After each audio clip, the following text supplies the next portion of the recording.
Everyone, मैं संतोष कुमार और आज फिर से मैं मैथ्स का क्लास लेकर आया हूँ। और आप लोग को कोई भी तरह का मतलब इस क्लास में इम्प्रूवमेंट करना है तो आप कमेंट करेंगे ज़रूर। ठीक है, तो आज हम फिर से चलते हैं प्रश्न संख्या 1 पे। ठीक, ये प्रश्न है, आज का पहला प्रश्न है। मैंने कल करवाने वाला था लेकिन इसे नहीं करवाया और छूट गया था, तो चलते हैं आज कर लेते हैं इसे। एक लड़का एक लड़की 16 किलोमीटर प्रति आवर की गति से साइकिल चला सकती है और 7 किलोमीटर प्रति आवर की गति से पैदल चल सकती है और 109 किलोमीटर की दूरी तय करने में उसे 8.5 घंटे लगते हैं। उसने पैदल कितनी दूरी तय की? ठीक है, प्रश्न को पढ़ लिया अच्छी तरह से। तो हम इसमें क्या कहा जा रहा है कि उसने पैदल कितनी दूरी तय की। ठीक, तो लड़की ने क्या किया, साइकिल से दूरी तय की और पैदल की। तो यहाँ देखिए, मैंने कहा था कि जब भी क्वेश्चन क्या पूछा जा रहा है उस क्वेश्चन पे ध्यान देंगे और उसको सबसे पहले मानेंगे। कुछ भी मानेंगे तो उसको मानेंगे जो क्वेश्चन पूछा जा रहा है। तो क्या बोल रहा है कि यहाँ कि उसने पैदल कितनी दूरी तय की, है ना। तो पैदल पैदल मान लेंगे कि पैदल दूरी x किया। ठीक है, फिर इसमें बोला जा रहा है साइकिल से कितना किया और फिर साइकिल से निकाल लेंगे। साइकिल से जो भी आएगा, यहाँ यहाँ यहाँ क्वेश्चन में दे दिए हुआ है कि 109 किलोमीटर की दूरी तय करने में उसे 8.5 घंटे लगते हैं। मीन्स उसने 109 किलोमीटर की दूरी तय की है। तो यहाँ देखिए 100 कुल दूरी कितनी है, 109 है। ठीक, 109 है तो साइकिल का कितना, पैदल तो x कर लिया, तो साइकिल का क्या कितना करेगा, 109 माइनस एक्स। इतना समझ में आ गया, 109 माइनस एक्स। और तो सिंपल सा क्वेश्चन है, इसको हम बैठा देंगे, है ना। आपको पता है कि गति बराबर क्या होता है, गति बराबर दूरी बटा समय होता है। दूरी बटा समय होता है ना। दूरी बटा समय होता है, तो यहाँ हमारा समय दे दिया कि समय निकाल, तो समय बराबर क्या होता है, यानी कि समय बराबर क्या होता है, दूरी बटा गति। दूरी बटा गति, ठीक, दूरी बटा गति होता है। तो हम इसे बैठा देंगे। बैठाएंगे कैसे कि x किलोमीटर गया और फिर साइकिल से इतना गया। तो यहाँ क्या, एक लड़की 16 किलोमीटर प्रति आवर की गति से साइकिल से चला। साइकिल से मतलब 109 बट्टा कुल दूरी हो गया, कुल दूरी बट्टा x बाई कितना है इसका, साइकिल से कितना दिया हुआ, 16 किलोमीटर प्रति घंटा। 16 किलोमीटर प्रति घंटा है। फिर आपका पैदल कितना किया, पैदल x किलोमीटर किया। x किलोमीटर कितना है, 7 किलोमीटर प्रति घंटा। और कुल का समय दे दिया हुआ है कि ये 8.5 घंटे में तय किया। ठीक, तो इसमें क्या करेंगे, उतना बनाने का जरूरत नहीं है। जब हम ये समीकरण को बैठा दिए हैं, इस इक्वेशन को बैठा दिए हैं, तो हम ऑप्शन देखेंगे। इसमें ऑप्शन कितना है, 28 किलोमीटर है, 24.5 किलोमीटर है, 17.5 किलोमीटर और 21.5 किलोमीटर। पहले दशमलव को नहीं लेंगे, दशमलव को पहले हटाएंगे। पहले 28 करके देखेंगे। 28 देखिए यहाँ आता है कि नहीं, 8.5 लाना है हमें। कैसे लाना है देखिए, 28 यहाँ तो आ जाएगा 4, यहाँ लाएंगे तो 4 आ जाएगा, है ना। 7 चौक 28 मतलब 28/7 इक्वल टू 4 हो जाएगा, है ना। 109 में से 28 घटाएंगे तो कितना होगा, 109 माइनस 28 कितना हो जाएगा, 1 और 8 81। 81/16, तो यहाँ तो नहीं कटेगा ना, 16 से नहीं, 16 पंचे 80 हो जाता है। 5 घंटा 4 घंटा 9 घंटा हो जाता है। यहाँ 4 घंटा 28 दिए, ठीक है। तो 1 से नहीं होगा, हम डी से देखते हैं। 21 किलोमीटर, यहाँ सिंपल है, 21 किलोमीटर है। 21 से देखेंगे, 21 से कितना आता है। तो 21 से देखिए, 7 या 21, तो x का वैल्यू यहाँ आ जाएगा 21, 3 7 21 है, 21 का 3 हो जाएगा। यहाँ हम दे देंगे, उसको हटाइए, यहाँ 3 आ जाएगा इसका वैल्यू। x का वैल्यू 21 आएगा, तो मतलब यहाँ का वैल्यू आ जाएगा इसका 3। ठीक, और इसका वैल्यू आप 109 में से 21 घटाएंगे, कितना हो जाएगा, 8 यानी कि 88/16। 88/16, 88 मतलब 8 8 दूनी 16, 11, यानी कि 11/2 आ रहा है इसका, 11/2 है ना, 11/2 आ रहा है, इसका 11/2 आ रहा है, यानी कि 5.5 आ रहा है इसका। ये पूरे का वैल्यू कितना आ रहा है? 5.5, 5.5, यानी कि 5 3 8.5 इसका वैल्यू पुट हो जा रहा है। इसका मतलब क्या है कि ये समीकरण को संतुष्ट करता है, तो इसका आंसर डी हो जाएगा। समझ में आया या नहीं आया? देखिए क्या हम बोले, हम इक्वेशन को बैठाए हैं और कैलकुलेशन जो है ना ऑप्शन के अनुसार हम इसको फिल किए हैं, कि उतना टाइम एग्जाम में नहीं रहता है, आपको थोड़ा दिमाग को बढ़ाना पड़ेगा, सोचना पड़ेगा।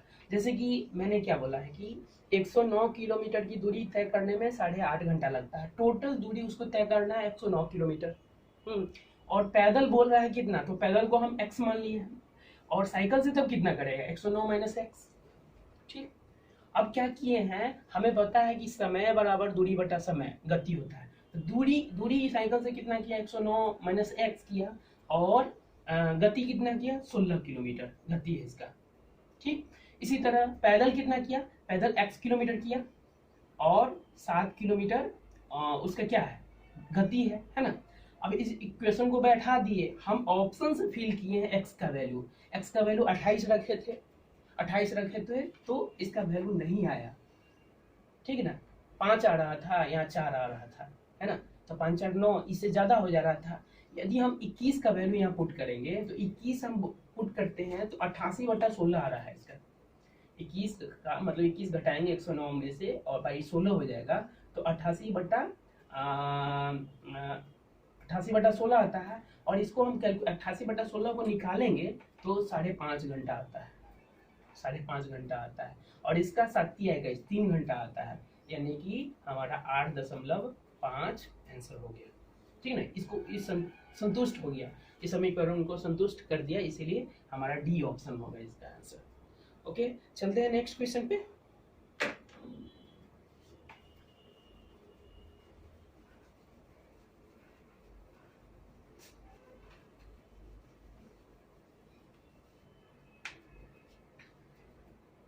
नेक्स्ट क्वेश्चन है, ये भी थोड़ा है, ठीक है, देखते हैं किस तरह का क्वेश्चन डालेंगे, आप लोग थोड़ा कमेंट कीजिएगा। ठीक,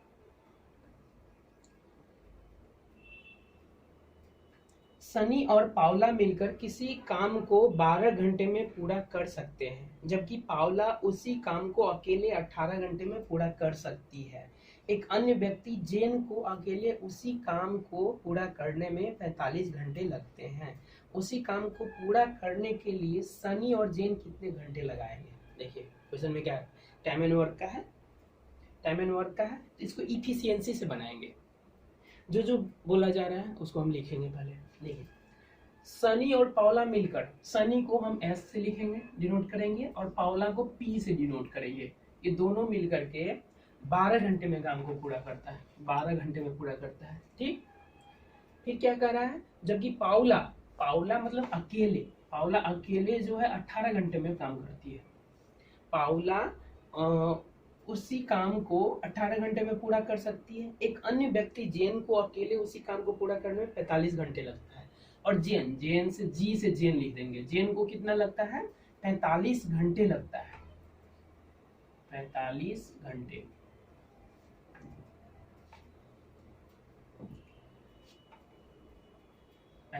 लगता है। ठीक, ये हो गया ना। अब कह रहा है उसी काम को पूरा करने में सनी और जेन कितने लगाएंगे, हमको निकालना है क्या, सनी प्लस जेन मिल करके कितना करेगा काम को। ठीक है, इतना हो गया ना क्लियर।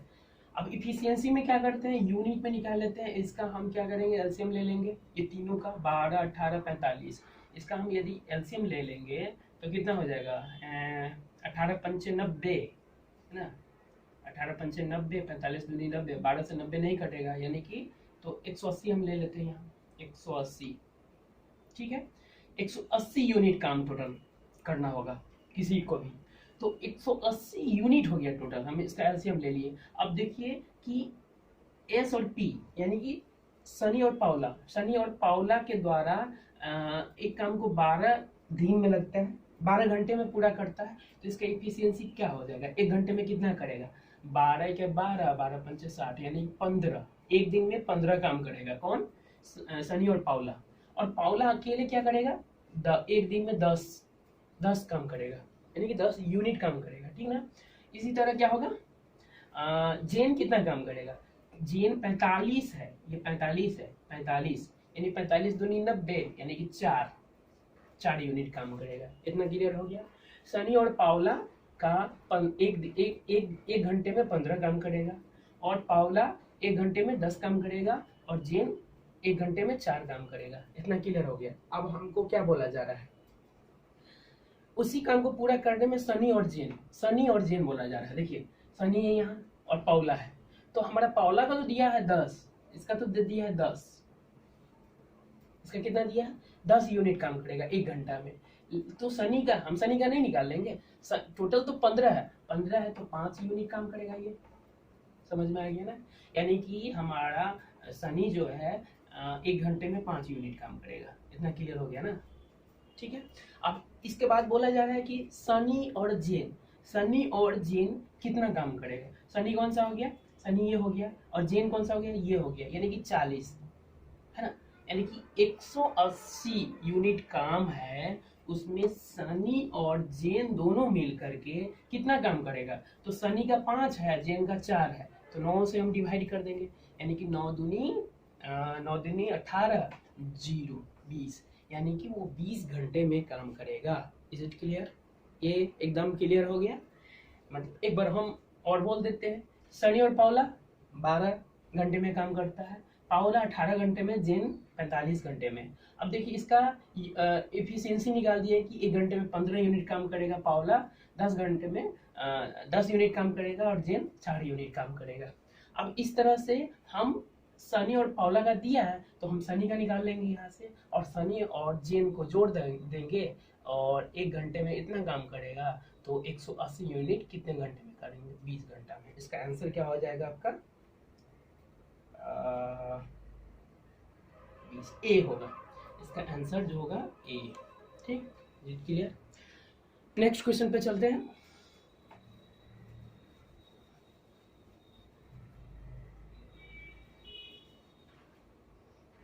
क्वेश्चन ये आपका नंबर सिस्टम से है।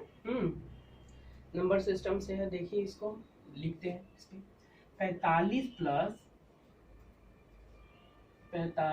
प्लस √20 इक्वल टू 11.180 दी हुआ है, ठीक। अब इसको क्या करना है, हमारा मान निकालना है। 180 प्लस 4√5, इसका वैल्यू क्या होगा ये निकालना। देखिए इसमें दिमाग लगाएंगे थोड़ा। ये 45 रूट है। देखिए इसमें हम क्या करेंगे, मान लीजिए हम यहाँ अंदर में 4 से मल्टीप्लाई कर देंगे, इसमें अंदर में, इसमें भी 4 से मल्टीप्लाई कर देंगे अंदर में। तो कहने का मतलब क्या है कि यदि हम 2 है तो 2 इक्वल टू √4 लिख सकते हैं। यदि मान लीजिए हम 2 इक्वल टू √4 लिख सकते हैं, ना। तो इधर हम 2 से मल्टीप्लाई कर दिए, इधर भी हम 2 से मल्टीप्लाई कर दिए, इधर 2 मल्टीप्लाई करेंगे। तो यदि हम यहाँ 2 से मल्टीप्लाई करेंगे तो अंदर जाकर के 4 से मल्टीप्लाई हो जाएगा, होगा ना। इसमें भी 4 से मल्टीप्लाई हो जाएगा, ठीक। तो 4 से मल्टीप्लाई हो जाएगा तो इसका तो वैल्यू आ जाएगा, इसका आएगा 180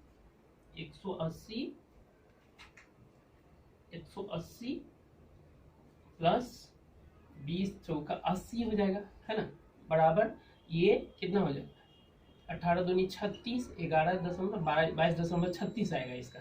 अब देखिए 180 है, अब इसको निकालेंगे, 16 पंचे 80 होता है ना, 16 पंचे 80, यानी कि 16 गुने 5 होता है इसका, 16 गुने 5, तो इसका हो जाएगा आपका 16 गुने 5 होगा इसका। तो इसको हम रूट अंदर है ये, तो 4√5 लिख सकते हैं इसको, 4√5 आ गया इसका, है ना। तो इस तरह से हम 2 से इधर भी मल्टीप्लाई करेंगे, इधर भी मल्टीप्लाई करेंगे, 22.36 इसका आंसर आ जाएगा। तो इसका आंसर क्या हो जाएगा, 22.36, यानी कि ए आंसर हो जाएगा इसका। क्लियर हो गया ना। हम क्या किए, 2 से मल्टीप्लाई कर दिए दोनों तरफ, तो उसे मल्टीप्लाई करेंगे, इसके अंदर जाएगा 4 हो जाएगा, 180 हो जाएगा, इसके अंदर 4 जाएगा, 20 होगा 80 हो जाएगा। इस तरह से हमारा 22.36 आंसर आ गया। तो नेक्स्ट पे चलते हैं।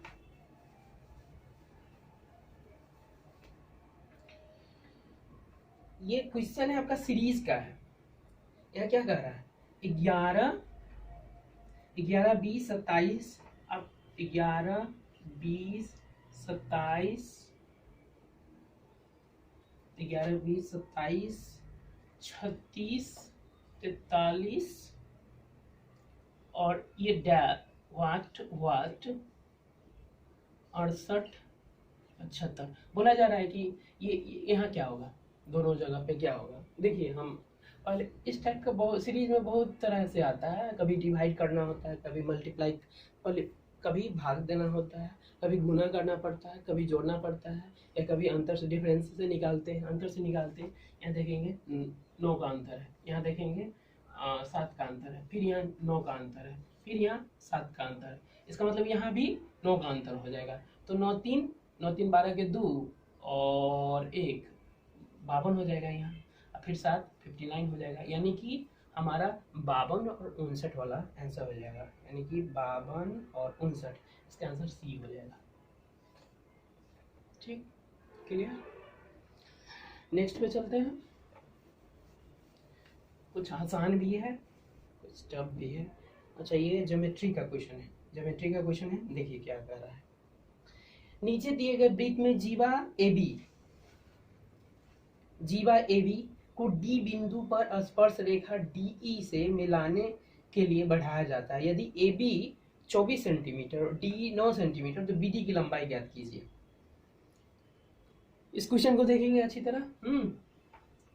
ये क्या है, एक वृत्त है, ठीक है ना, एक वृत्त है। अब इसको क्या किए,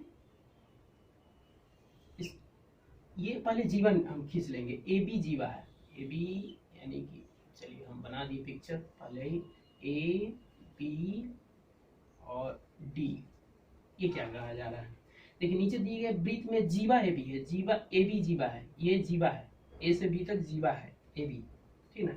को D बिंदु पर स्पर्श रेखा, D बिंदु पर एक स्पर्श रेखा कौन सा है, स्पर्श रेखा DE है, स्पर्श रेखा DE है, DE से मिलाने के लिए बढ़ाया गया, DE से मिलाने के लिए बढ़ाया गया, ठीक है। अब AB दे दिया है, AB दे दिया है कितना, AB जीवा AB दे दिया है कितना, 24 सेंटीमीटर, 24 सेंटीमीटर, ठीक है। फिर DE दे दिया 9, DE दे दिया है 9। तो हमको क्या BD निकालना है, BD निकालना है, BD इक्वल टू व्हाट। हाँ, इसमें देखेंगे एक फॉर्मूला है, उसको याद रखेंगे। क्या है कि AD equal to BD equal to DE square होता है, ठीक है ना।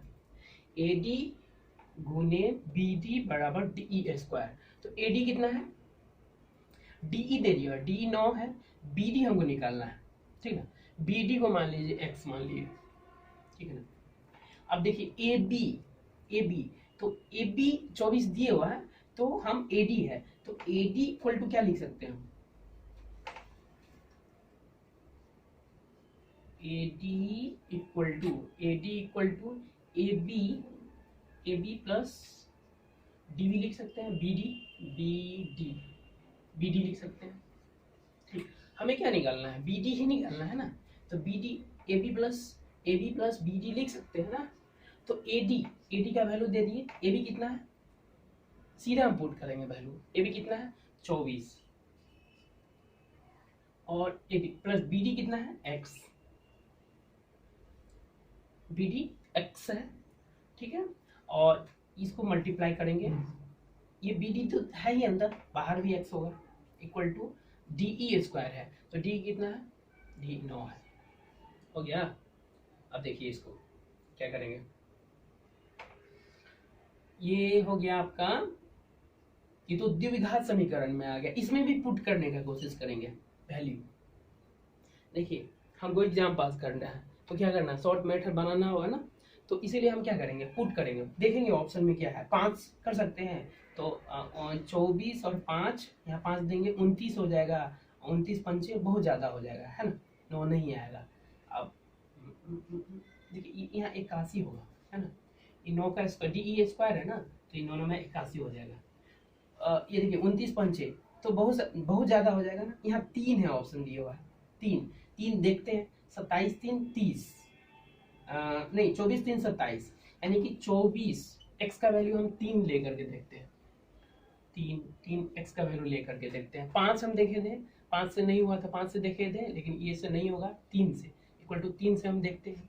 3 बटे 24 3 27, 27 गुने 3 यानी कि 81 तो आ जाता है, इक्वल टू 81 हो जाता है ना। यानी कि ये संतुष्ट कर देता है इसको, इसलिए क्या करेंगे, कोशिश करेंगे ऑप्शन से बनाने का क्वेश्चन को। ठीक है, तो इस तरह से हमारा इसका आंसर बी आ जाएगा। क्या आ जाएगा, बी आंसर होगा। ठीक है, फिर नेक्स्ट पे चलते हैं।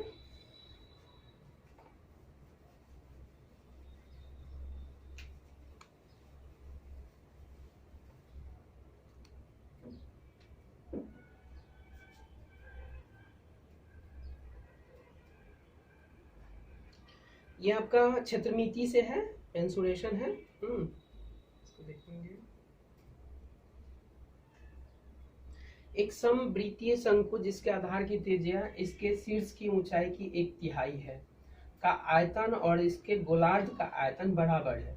शंकु की त्रिज्या और गोलार्ध की त्रिज्याओं का अनुपात क्या होगा? क्या होगा इसमें से, मतलब अनुपात निकालना है। देखिए पहले हम शंकु बनाते हैं। शंकु कैसा होता है, ऐसा होता है। ठीक, ये लंब हो गया, ये चलिए ठीक है। शंकु है और बोल रहा है कि एक समवृत्तीय शंकु जिसके आधार की त्रिज्या, ये आधार की त्रिज्या। अब देखिए यहाँ क्या क्वेश्चन में क्या पूछा है, शंकु की त्रिज्या और गोलार्ध की त्रिज्याओं के अनुपात। तो शंकु की त्रिज्या, शंकु की त्रिज्या चलिए शंकु की त्रिज्या r मान लिए, ठीक है ना। और इसका क्या है, गोलार्ध, अर्धगोला, गोलार्ध की त्रिज्या r हो जाएगा। ठीक, शंकु की त्रिज्या r, उसका हो गया ना। तो ये तो r है, ये शंकु में ये r है।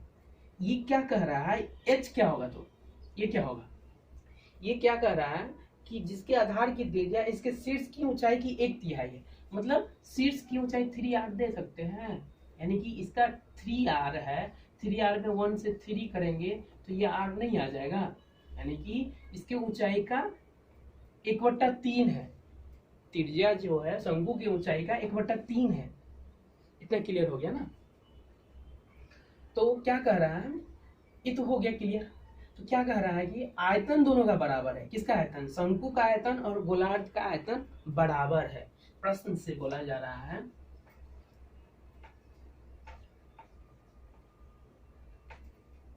शंकु का आयतन, शंकु का आयतन बराबर, छोड़िए उतना लिखने का जरूरत नहीं है, सीधा हम पुट करेंगे। ठीक है, इसका फॉर्मूला क्या आपको पता है, शंकु का आयतन क्या होता है, 1/3 पाई r स्क्वायर h होता है। और गोलार्ध का 2/3 पाई r क्यू होता है। ठीक, गोलार्ध का होता है ना। तो अब इसको पुट करेंगे वैल्यू। देखिए इसमें क्या है, त्रिज्या होता है, मतलब त्रिज्या तो ले लिए, चलिए ये तो r का r ही होगा। 1/, ये पाई कटेगा, ये 3 कटेगा, ये 3 कट गया, ये r के बदला तो r ही होगा। और h है 3r है ना, 3r हो जाएगा यहाँ। ठीक, इक्वल टू 2r3, 2 है तो ये r के मतलब ये दे देंगे r3। ठीक है, हमारा क्या कहा जा रहा है कि ये, फिर ये देखिए ये r3, 3r3 बराबर 2r3। ठीक, इतना हो गया ना।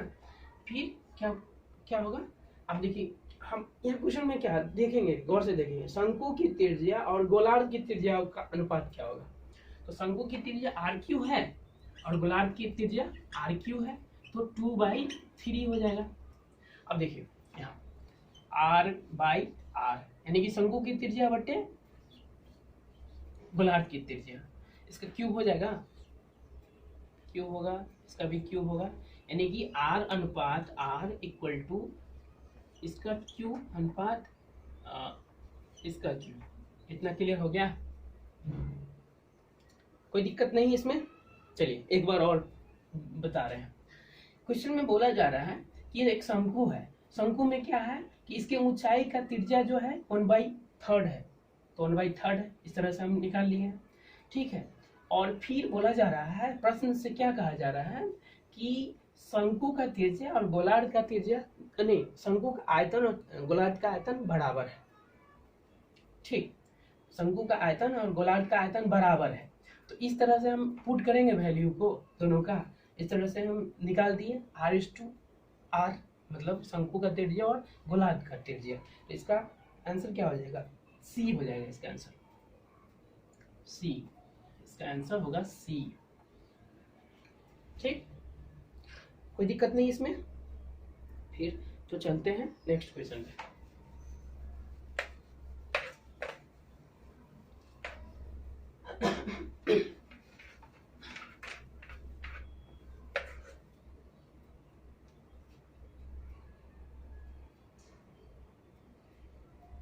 नेक्स्ट क्वेश्चन है, शॉपिंग मॉल में 30% की छूट देने के बाद 2990 में एक हैंडबैग बेचा गया है। यदि हैंडबैग की चिन्हित कीमत 4600 रुपया है तो P का मूल्य क्या होगा? P की छूट, यानी कि यहाँ डिस्काउंट दे दिया हुआ है, डिस्काउंट दे दिया हुआ है P%, ठीक है। और छूट देने के बाद इतना में एक हैंडबैग, यानी कि SP भी दिया हुआ है, SP भी दे दिया हुआ है, SP आपका दे दिया हुआ है SP 2990, SP 2990 दिए हुआ है, ठीक। और MP भी दिया हुआ है, MP इक्वल टू 4600।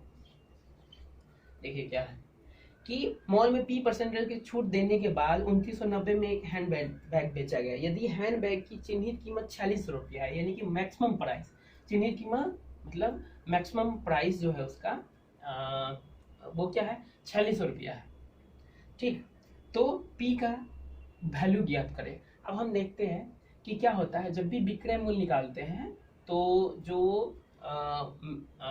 MP होता है, मैक्सिमम प्राइस होता है उसका, अधिकतम मूल्य जो होता है उस पे निकालते हैं। तो देखिए सबसे पहले हम डिस्काउंट है तो डिस्काउंट बराबर क्या हो जाएगा, इसमें सब माइनस करेंगे ना, 46 माइनस 2990 इक्वल टू कैसे 0 होगा, फिर ये 9 1 होगा, फिर ये 15 9 6 15 हो जाएगा, फिर 9 6 15 नहीं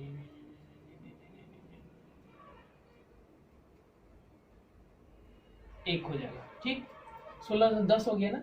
अब 1610 है इसका डिस्काउंट, मतलब निकल गया, परसेंटेज हमको बोलना है, डिस्काउंट परसेंटेज कितना होगा, तो 1610 बटे मैक्सिमम प्राइस, यानी कि डिस्काउंट इक्वल टू क्या होता है, डिस्काउंट इक्वल टू होता है कि डिस्काउंट परसेंटेज इक्वल होता है डिस्काउंट बटे मैक्सिमम प्राइस गुने 100। तो डिस्काउंट कितना है, इतना है, मैक्सिमम प्राइस कितना है 4600 है, 4600 है गुने 100।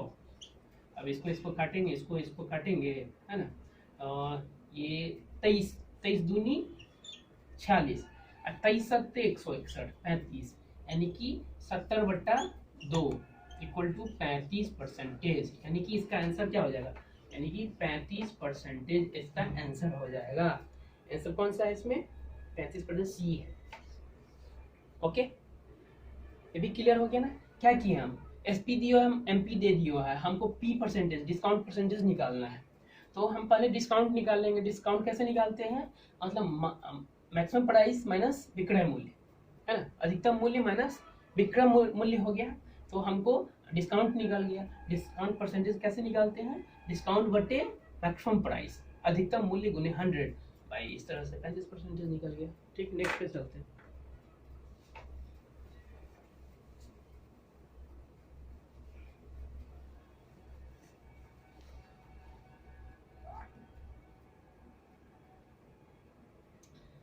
ये आपका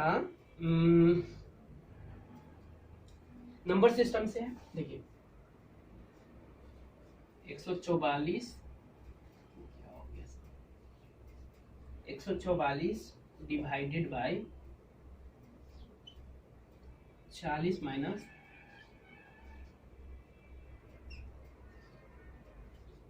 37 माइनस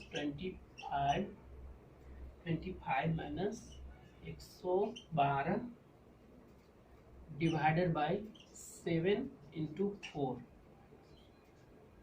ये अंडर ब्रैकेट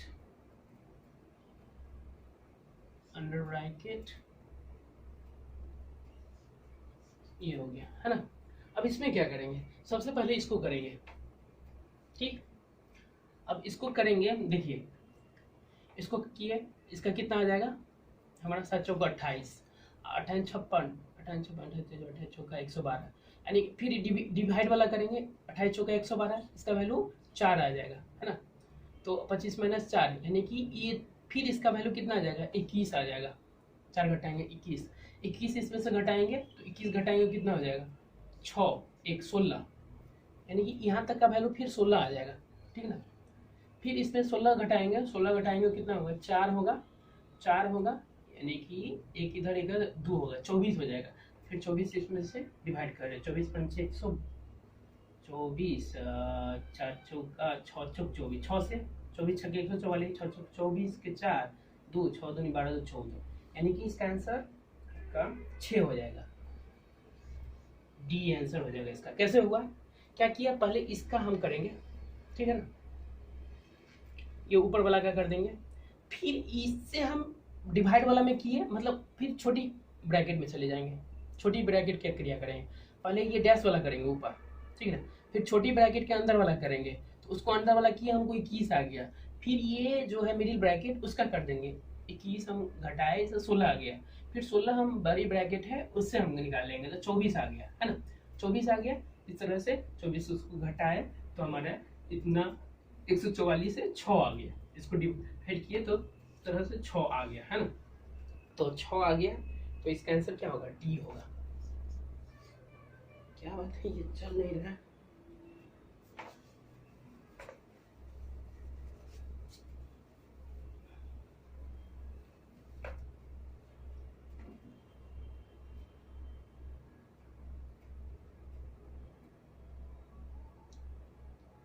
इसमें क्या है, निम्नलिखित में से कौन सा जोड़ा युग्म अभ्यास संख्या नहीं है। अभाज्य, युग्म अभ्यास किसको बोलते हैं, युग्म अभ्यास अभाज्य जो होता है, ये जैसे 41 है और 43 दिया हुआ है, युग्म अभाज्य, देखिए किसी से नहीं कटेगा, ये किसी से नहीं कटेगा, लेकिन इसके बीच में भी ऐसा अभाज्य नहीं है ना, इसके बाद तुरंत ये है ना, तो इसको युग्म अभाज्य बोलेंगे।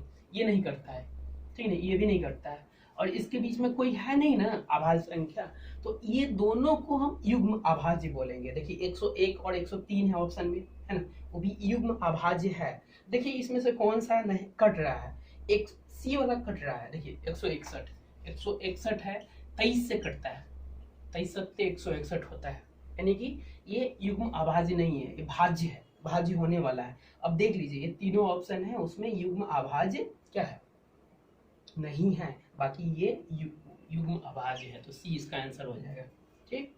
अब देखिए समीकरण x, ये बहुत अच्छा है, बहुत थोड़ा लेंदी है, चलिए ये है समीकरण x to the power 2/3 plus x to the power 1/3 minus 2 है ना। इसको समाधानों की संख्या आप देखिए हम बता रहे हैं समाधानों की संख्या, x है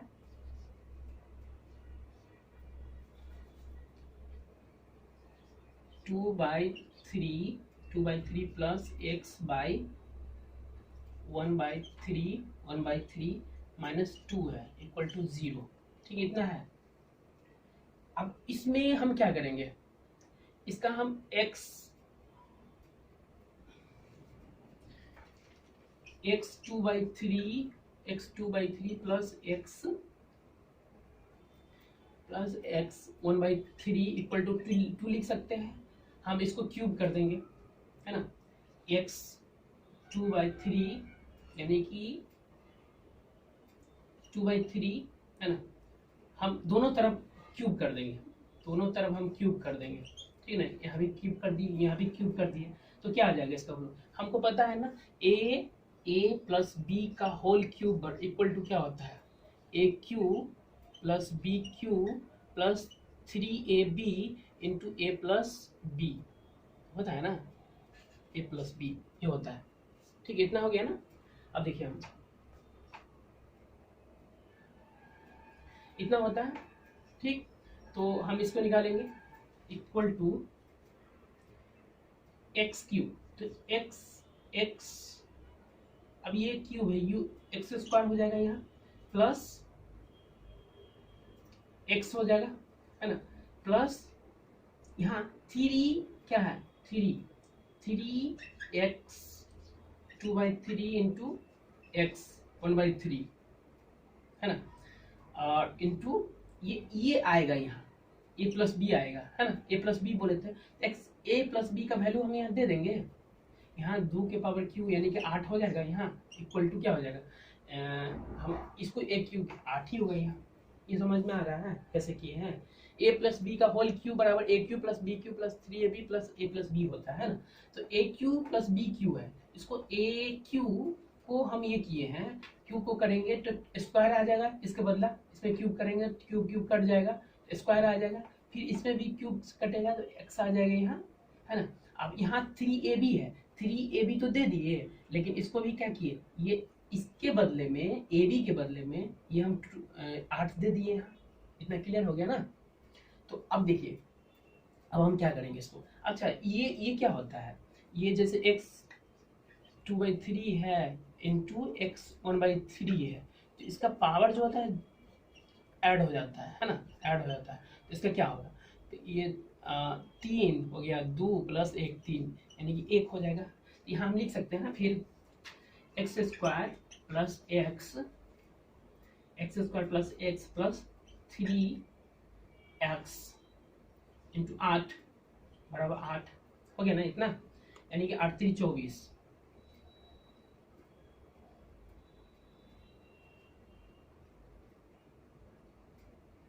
नहीं 8 नहीं होगा, यह 2 हो जाएगा, क्यों, देखिए x/2/3 plus x 1/3 equal to 2 ही है ना, a plus B equal to 2 है ना, तो क्या हो जाएगा, ये 3 दूनी 6 हो जाएगा यहाँ, यानी कि 6x हो जाएगा, है ना, 6x हो जाएगा, ठीक, तो x square plus 7x minus 8 equal to 0 हो जाएगा, आप समीकरण को बना देंगे तो आ जाएगा इसका आंसर। देखिए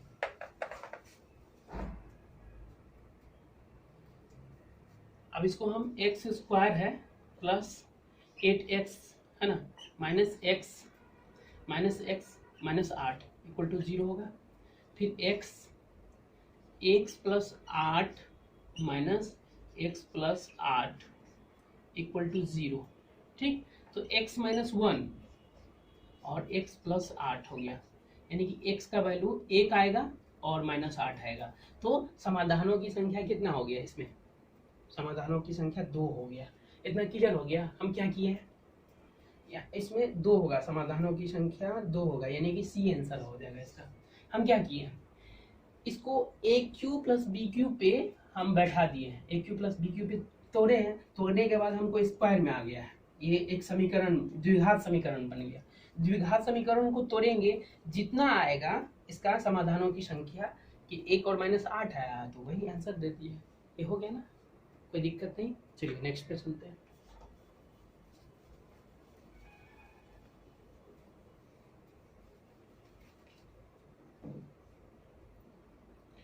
नेक्स्ट है आवर्ती दशमलव के रूप में लिखने के लिए बोल रहा है, ये देखिए 1/3, ये हो क्या किया,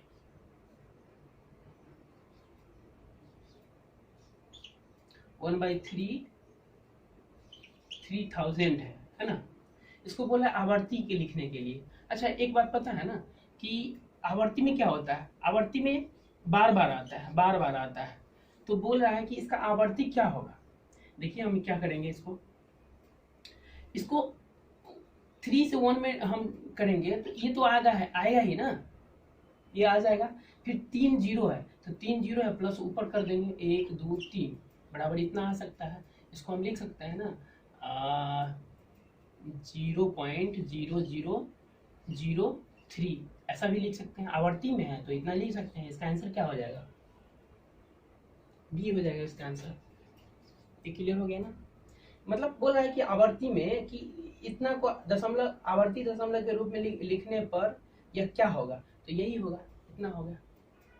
क्लियर? अब ये इस क्लास का अंतिम प्रश्न है और ये बहुत पूछा जाता है बार बार और इसी तरह का क्वेश्चन आता है। आप में CBT 2 दीजिए, ग्रुप डी दीजिए, जो भी दीजिए, लेवल यही रहता है, बहुत ज़्यादा ये नहीं करने का है। ठीक है। अब इसमें क्या कहा जा रहा है, दूध की कीमत 20% बढ़ गई तो व्यय को उतना ही रखने के लिए वर्तमान उपभोग में कितनी कमी करनी होगी। देखेंगे इसमें, इसको याद रखेंगे कि कितना प्रतिशत बढ़ गया है, यानी कि 20% बढ़ गया है। कितना बढ़ा है? 20% बढ़ गया है। तो 20% बढ़ा है, ठीक है ना?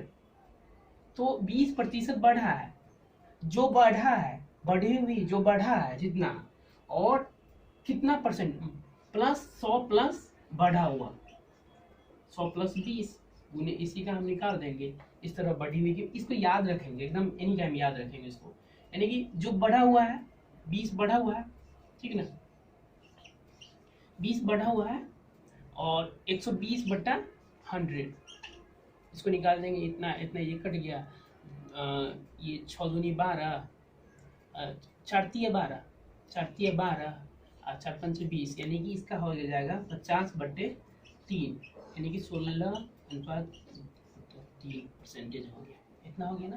क्या करेंगे इस तरह के क्वेश्चन को कि कीमत 20% बढ़ी हुई कीमत बाई दोनों को जोड़ देंगे। घटी हुई रहता है, घटी हुई ऊपर लिखते, लेकिन यहाँ घटा देते, है ना? लेकिन बढ़ी हुई है, यहाँ बढ़ी हुई है तो क्या करेंगे, बढ़ी हुई कीमत ऊपर लिख देंगे, जो बढ़ा करके जितना हुआ नीचे लिख देंगे और परसेंटेज निकाल लेंगे। इस तरह का जो भी आएगा ना, यही इसी पैटर्न पे पूछा जाता है, तो इस तरह से हम बना देंगे। तो आज का क्लास यहीं तक रखते हैं और आप लोगों को कैसा लगा कमेंट कीजिए, ठीक? और थोड़ा लाइक और मतलब सब्सक्राइब भी कीजिए चैनल को। Okay, bye.